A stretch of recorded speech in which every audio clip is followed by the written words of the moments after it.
Hey everyone, it's FTLAK, and in this video I'm going to show you and explain to you what the settings do when selecting a new world and creating your world gen. Alright, let's get started. Are you tired of laggy, unreliable game servers? Say goodbye to your frustration and hello to the ultimate gaming experience of Nodcraft servers. It's FTLAK. I love Nodcraft. I'm using Nodcraft. I highly recommend them. I've got a couple of videos on how to use them. Myself personally, I have a Nano, a Kilo, and now I have an Omega. They are fantastic servers. They've got plenty of games to choose from. If 7 Days to Die, we've got Ark, Don't Starve Together, Minecraft, Terraria, and V Rising, amongst many, many more. Price points, so use the link in the description below to get 30% off your first month. And yeah, we'll see you next time. All right, thanks everybody. Bye. All right, so we're gonna go host game. We're gonna create a new world. Right from the start, you get to pick your server's playstyle, so you can have relaxed, where you're not gonna die from starvation, freezing, overheating, or darkness. You can have endless, where it's a never-ending sandbox. You can always be resurrected from the florid post-turn. You have survival, the standards of Don't Starve experience, which basically is like easy, medium, normal. And then wilderness. It's a wild, dangerous world out there. You enter in a random location in the world. When you die, you pick a new survivor and you try again and again and again. This is actually a really fun game mode to play. And then we have Lights Out, a dark twist on a standard Don't Starve experience. So, Lights Out, there's no sun, it's always darkness. This is really fun. It's a challenge. Relaxed, I would say, is your easy mode. Survival is your normal. Endless is also an easy mode. Wilderness is just, these are just two different play styles, which are a lot of fun. Personally, if you're brand new to the game, start and relax. And as you grow, you can get better.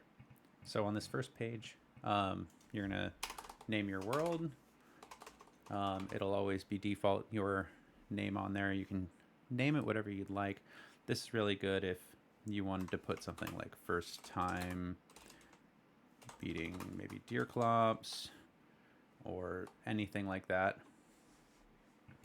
Your description below, you can add things in. It's just a message that they see before they go in. So I like to put something like, don't forget to like, follow, subscribe. You can put whatever you really want. You can set your server to public, friends only, local only, which is only on your computer, or Steam group. I'm going to put mine to public. From there, you can change your game mode, which is what we just selected earlier, which is your survival, everything else. PvP, if you want to be able to player versus player, number of players. So you can have 6. If you actually have your own server, you can have more than 6. I use Nodcraft, so Nodcraft allows me to have a lot. I actually don't even know how many the max is, but we've had upwards of 10, which is really nice. Passcode, if you want to put a passcode on so people don't just pop in on you. Your save type, so local save or Steam Cloud, that's completely up to you and your preference on how you save. All right, and then from here, you're going to tap Forest. Now from Forest, that's what this video is going to be about. So you've got 2 different sets here. You've got your world settings, which you can change at any time before you start the world. And then you have world generation settings. Generation settings you can only change before the world is generated. So we're going to start here. So your starting season by default is autumn. And then let's go down into world settings. And we're just going to go one by one. So biomes, you have together, you have classic. So obviously don't start together, and just classic don't starve. I would leave it on together. It's going to give you the most up-to-date items and resources available. Your start area, so your spawn area, you can have default, which is nothing. You can have dark, which means it'll always be dark. You have plus, which is the setting that I like to have. This gives you 3 chests. 1 is filled with food, 1 is filled with tools, and 1 is filled with resources. This is a really good way to get a jump start on the world. Your world size, so we have small, medium, large, and huge. We're going to go with huge, just for fun. Land branch. So land branches. This is how your world is going to actually look within the generator world. You have never, least, default, most, and random. I actually like most branches and then land loops. Land loops, you have never, default, or always. So loops is going to make it like a donut, like circular in a sense. So I actually turn this to never on loops, and having it be mostly branches kind of gives you an octopus feeling. So it's got like little tentacles that come down from each side. If you did, let's say, least branches, it's going to be like a large clumped world where everything's kind of connected. And then if you wanted to make that donut world, you would go always loops, but you might change branches to none or never. But just for this example, I'm going to go branches most, loops never. Roads, they're on by default. You can't actually turn them off now. Roads do make you walk faster. If you're somebody who's really into base building and kind of want to build the roads where you want, it's not something that you can dig up. So it's nice that you have the capability to remove them. I'm going to keep them on for now. Touchstones. So these bring you back to life. So you can have none, little, less, default, or more, or lots, or tons, or insane. Let's turn it on insane just for fun, because I die a couple of times. Failed survivors. So these are already dead people within your world. Typically they have items. You can have none, little, less, default, more, lots, tons, or insane. Let's go insane. Starting variety resources, you can have default, highly random, or classic. Classic is, again, if you were playing classic, don't starve. I keep this on default. You can keep it on highly random. You might get extra items that maybe you wouldn't find right away close to the portal. Celestial fissures, less, default, more, lots, tons, and insane. I'm going to just keep this on default. These are the fissures that are on Lunar Island. Stage plays. So this is a new item set piece that's out there. You can turn it on or off. If you do turn it off, you cannot bring it back because it is part of your world gen. So I just keep mine on. Typically it doesn't get in the way. Terrarium. So this was part of the expansion. You can have it turned off or you can keep it on. I like to keep it on. We're going to scroll down to resources. So you have anemones, and I'm not going to read through every single different set of settings, but as we go, I'll tell you which ones I like to turn up. So anemones, I actually like to turn these on more. These are reusable traps. So it's almost like a tooth trap. You just have to run over it. You can turn these on an insane amount as well. Makes Lunar Island very dangerous to start. I typically will put it on more. Beached bull kelp.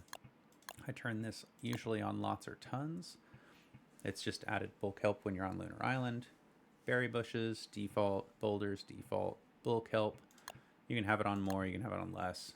Cacti, carrots, flint, flowers, grass, hot springs, lunar rocks, lunar saplings, lunar trees, meteor fields. So you can have this on insane, or you can turn it down to little or none. I'll usually keep it on default. Let's just for fun put it on less today. Mini glaciers, mushrooms, palm cone trees, ponds, reeds. I love reeds, so let's put that on insane. Saplings, sea stacks, spiky bushes. I'm going to actually turn these down to little. Stone fruit, I'm going to turn these to more. Trees, all, so default. Tumbleweeds, default. And then spawned creatures. So beehives, beefalo, buzzards, carrots, hollowed stumps, moles, pig houses, stupid pigs, rabbit holes, salamanders, shallows, volt goats, and lobster mounds. I'm going to just keep these all on default. I would love to put pigs to none, but you actually do need pigs sometime, even if it's just to kill them. And then hostile creatures. So hostile creatures, so clockworks, hound mounds, killer beehives, seaweeds, tall birds, McTuss, leaky shacks, all of your hostile. I'm going to actually turn McTuss camps to more. Let's turn them to lots. Let's see what happens. So that's just in the generated world. You can actually save over here. You can create new presets. I have some that I've created. let's go to world settings now. So world settings. So this is how your world's going to look every day. So you can have events on auto, autumn. You can put it to none, very short, short, long, very long, random. I'm actually going to link in the description below an article to the wiki. The wiki has all the resources that you need to tell you what each one of these does. When I first started, I used to get rid of summer, or I'd make it very short. As I've grown as a player and gotten better, I've actually made default kind of the way to go. Daytime. I still really like a long day. You can have long dusk, long night, no day. But I like having a long day. It makes it so you have more sun. It makes it harder during the summer because the heat's out more, but it makes it nicer during the winter. Spawn mode. So you can randomly spawn in or right at the boss turn. So when you die, what happens? You can become a ghost. You can change survivors. Revive at the post turn, yes or no. And then these are some of those easy settings. It's already changed them for me. So ghost sanity drain is disabled. Death reset timer is disabled. So on survival, if you die and there are other players in the world, you have a certain number of seconds. I believe it's 3 minutes before the world will actually reset completely. So you want to make sure that that person comes back to life. Beefalo mating frequency, cramp eye. You can have all of your events. So all of the year of the Bunnyman, Carrot, Gobbler, Varg, Beefalo. You can set those up. You can turn those on and off whenever you'd like. Hollowed Nights, the Midsummer Carnival, the Winter's Feast. With all of these, if you don't want them on, you can turn them off. Or you can leave them on default, or you can turn them always on. And then if you go up to events up here and have it on auto, it will play these events based on the time of year it is. You can also turn them on none so that you have no events. I'm going to go down to survivors. So extra starting resources after day 10. You can have it after day 5, always. Day 15 or 20 or never. Seasonal starting items. So if you have somebody that joins in your world, let's say in the middle of winter, you can have it to default. It'll actually give them winter items so that they can survive just a little bit longer with you. Griever spawn protection, auto detect. So this is going to remove any items from someone's inventory before they leave, so that they don't come in and steal your good items. You can have it always on. Auto detect, which is going to keep things like Chester's eye bone, eyes from Deerclops, things like that. And then you can have none, where you can allow them to take items from your world. With that, just know certain things like Chester's Eyebone, I think, always stay in world now. So that will still auto drop wherever they left. Drop items on disconnect. You can have that on default or everything. I keep this on default. I usually don't mind if people take items. It's always nice and polite to ask people before you leave their world with items. Max health penalty is disabled. So every time you die, you actually black out part of your health. This makes it so it's disabled, so you won't actually lose that and have to then use an item to get that back. Damage taken is currently set to less. Temperature damage, non-lethal. You can turn this to default. And you can see here it's changing the play style as I do that based on what we do. So it looks like we're still in relaxed play style. Hunger damage, non-lethal. Darkness damage, non-lethal. Sanity monsters, little. Enlightened monsters, little.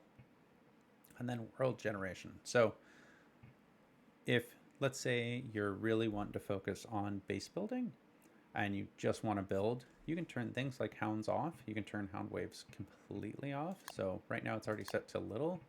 Ice and Fire Hounds are both set to default. You can actually turn Fire Hounds off, so you'll never get Fire Hounds. This is a good and a bad thing because Fire Hounds have the potential to drop a red gem, so you might want to keep that on. But if you don't want them to burn down your base, you need to plan accordingly. Forest Petrification, you can keep this on default. Frog Rain, you can keep this on default. You can turn it down to little. You can turn it on more. You can turn it on none. Frogs no longer affect Wart, which is my main character, so I don't mind having Frog Rain. If I have a meat eater that joins my world, it's nice for them. Hunts, surprises, you can change this to a little more tons. Hunts, again, just goes with hunts if you want to have a lot of hunts available. Lightning, you can turn this up or down. Meteor frequency, rain, the rift frequency, the rift if you want it enabled or not. And then wildfires. Wildfires, because I'm playing relaxed, is turned off. Wildfires is kind of like disease. It's definitely something nice to have if you're really good at the game, but it's also a pain in the butt if you don't want to base in the Oasis or have all the extra items needed to have wildfires turned on. Resource regrowth, so how quickly items and things are going to come back into your world. Twiggy trees, I don't want those at all, so I'm going to turn them off. I don't want them to regrow. Basic resources, we can have it either enabled or disabled, so how quickly they actually will come back. So these are things like berry bushes. Like this is if I dug up all of my grass tufts, like will they come back into the world? This is definitely nice to enable if you're not used to kind of holding on to items or if you lose things, but I'm going to keep it off for now. Regrowth multiplier, so how quickly trees and things will grow back. Cacti, carrots, all those things. Unnatural portal resources, so these are the new monkey tails, these are the monkeys. This has everything to do with monkeys, and then some of the portal stuff. For now, I keep these all on default. This is a lot of later game stuff unless you're running out to Monkey Island. The portal and things happen later. Creatures. So bees, do we want tons? Do we want little? Do we want less? If you're dying from something constantly or if something's annoying you like grass geckos, you can actually just turn them off. So I'm going to turn off these grass geckos. Pigs, how quickly do you want them to come back? Don't at all, leave them on default. Lobsters, and then hostile creatures. So your frogs, your hounds, your McTusk. I actually like the McTusk to come back quickly, so I'll turn this on more. Lure plants, your moon parties, the sharks, your spiders, and then down to your giants. So do you want Antlion tribute? Do you want to have to provide him a lot of tributes, a little amount of tributes? Do you want him to come back quickly? Badger, I actually like more badger, more deer clops, more dragonfly, more bee queen. You can actually go to tons. They have a designated spawn area. Lord of the Flies, if you want to turn them on or off. Eye, Crab King, Albatross, Spider Queen. Actually, the poison birch nut trees, I hate these, so sometimes I'll just turn them off. But setting these to more or tons makes it so you might have more than one deer clops within a winter, which is really nice. So I'll set it to more. And those are the basic settings for your forest world. So let's switch gears now and let's go over to caves. So caves, same thing. You've got your world gen. This is something you can change anytime. Or sorry, your world settings you can change anytime, and your world generation you can only change before the world is actually generated. So very similar. We want our world size to be huge. We don't want loops. I want mostly branches. This is underground and caves, so these stay on. You can remove caves. I don't recommend that. You're going to notice some items on this list that you can only get downstairs, like the glowberries and light flowers. The chances of you getting these above world are a little bit harder, so or not at all for some items. Starting resource, so highly random, classic. I'm going to just leave this on default. Let's turn on an insane amount of touchstones as well, an insane amount of failed survivors. These are our basic resources, so just like we had above, we just have a couple that are a little bit different. I'm going to turn on more lights because you need these to make lanterns, which are really useful. Turn off less spiky bushes. Your creatures and spawners, so rock lobsters, slurpers, monkey pods, rabbit hutches. I actually love having rabbits. You don't want to run by them with food, but that's something you can figure out on your own later. Bats, cave worms. Let's actually turn cave worms. We'll leave it at default. If you want to remove spiders from the world, you can just get rid of them right here. You might need spider webs down there, so it's not bad to keep them on. Let's go to those world settings. And it looks very similar. How quickly do you want things to regrow? what do you want the actual world to have? Do you want it to have rain when you're in the caves, earthquakes, rifts? Same thing, the creatures look different because the creatures downstairs are different. Your hostile creatures, same thing. And then your giants. So these are the giants that live downstairs. So if you're somebody that's growing fruit and vegetables downstairs, do you want the Lord of the Fruit Flies downstairs? Toadstool, we can turn him on tons. I'd like him to regenerate quickly. The new werepig, do you want him to regenerate quickly or not? So that looks good to me. I'm going to click on mods, which I'll go over in a separate video, all the mods that I like to play with. I'm just going to show you one for right now. So this is set piece configuration.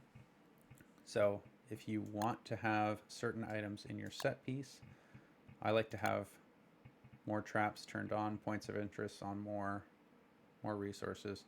I like to have a reed trap, so I'm going to set this to 1.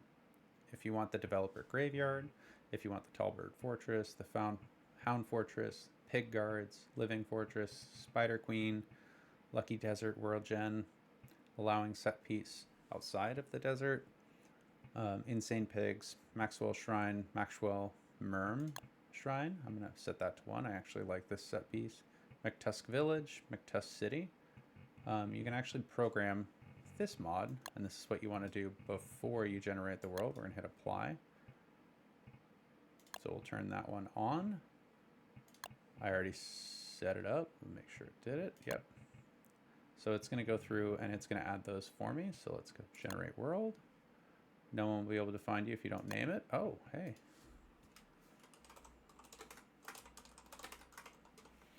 Don't forget, like, follow, subscribe. Let's generate this world. Hey everybody, it's FTLAK, and if you check out FTLAK.com, you can check out all of my awesome stickers. We've got many to choose from. Different sizes are available. Check it out. We've also got other merch. All of our products are here. If there's something that you're interested in getting or want a customized t-shirt or sweatshirt or something like that, please let me know. I'd love to put your name on it. I've made some for some mods in the past, and I would love to do it again. Check out FTLAK.com. All right. So, remember I talked about at the beginning, I put it on plus so I can get those 3 chests. So this is our first chest with our resources. Let's go here. I'm actually going to grab our tools first. And just clean that up.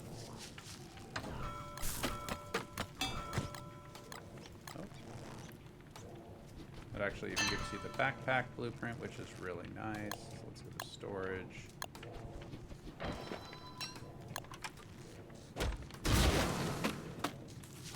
Just a nice way to start out. And as you can see, I already have a decent amount of resources, which just makes starting your world a little bit easier, especially if you're newer to the game. Put my tools over here. This is all your hotkeys. So hotkey 1, 2, 3, 4, and so on. And I hear tall birds, so oh, there's one. I'm gonna just ignore him for now. Thank you so much for hanging out and watching this with me. If this video helped you, please leave a comment below. Drop a like, follow, subscribe, and yeah, we'll see you next time. All right, thanks everybody. Bye.